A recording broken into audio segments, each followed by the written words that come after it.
গত রোববার কক্সবাজার নার্সিং ও মিডওয়াইফারি কলেজের শিক্ষার্থীরা ফ্যাকাল্টির পুরো কমিটির পদত্যাগ চেয়ে এক দফা দাবিতে আন্দোলন শুরু করে। তবে দাবি না মেনে উল্টো নারী শিক্ষার্থীদের উপর ছেলে শিক্ষার্থীরা অতর্কিত হামলা চালিয়েছে বলে অভিযোগ উঠেছে। হামলার অভিযোগে এ সময় প্রায় ৮ ঘন্টা ৫ শিক্ষিকা এবং ১১ ছাত্রকে আটকে রাখে নারী শিক্ষার্থীরা।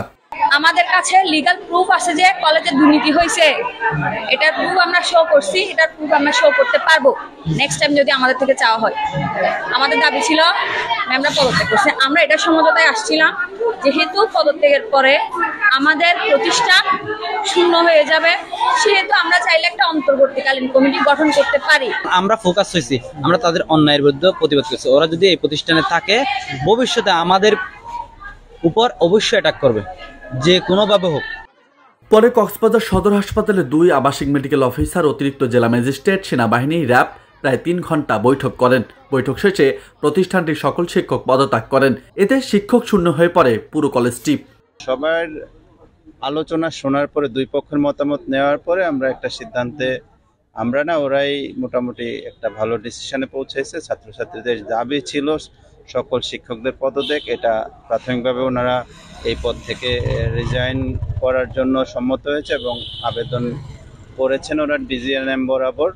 ডিজিএনএম ওনারা মৌখিকভাবে কথা বলেছেন। শিক্ষক শূন্যতা সেটা আসলে এটা একটা চলমান প্রক্রিয়া হয়ে গেছে এখন, যেহেতু সবাই পদত্যাগ করেছেন।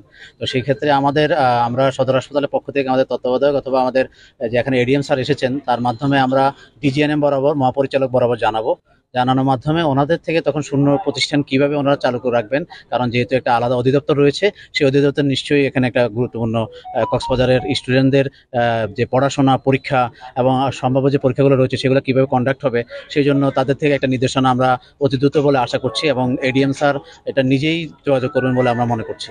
এদিকে দাবি মেনে নেওয়ায় সন্তুষ্টির কথা জানিয়ে নিরাপত্তাহীনতার কথা জানিয়েছেন শিক্ষার্থীরা। এখন সবথেকে বড় প্রশ্ন যেটা হচ্ছে আমাদের নিরাপত্তা। এই যে দেখেছেন এতগুলা মেয়ে, এগুলা নিরাপত্তা কে দিবে? যেহেতু প্রতিষ্ঠান পুরা খালি, আমাদের মধ্যে যদি আবার অ্যাটাক হয় তাহলে আমরা কি করব? আমরা কই যাব? শিক্ষক শূন্য হয়ে পড়ায় কলেজটি কিভাবে চলবে সেটি নিয়ে দুশ্চিন্তায় পড়েছেন অভিভাবক এবং সচেতন মহল। দ্রুত শিক্ষক নিয়োগ সহ প্রয়োজনীয় ব্যবস্থা গ্রহণের দাবি শিক্ষার্থীদের।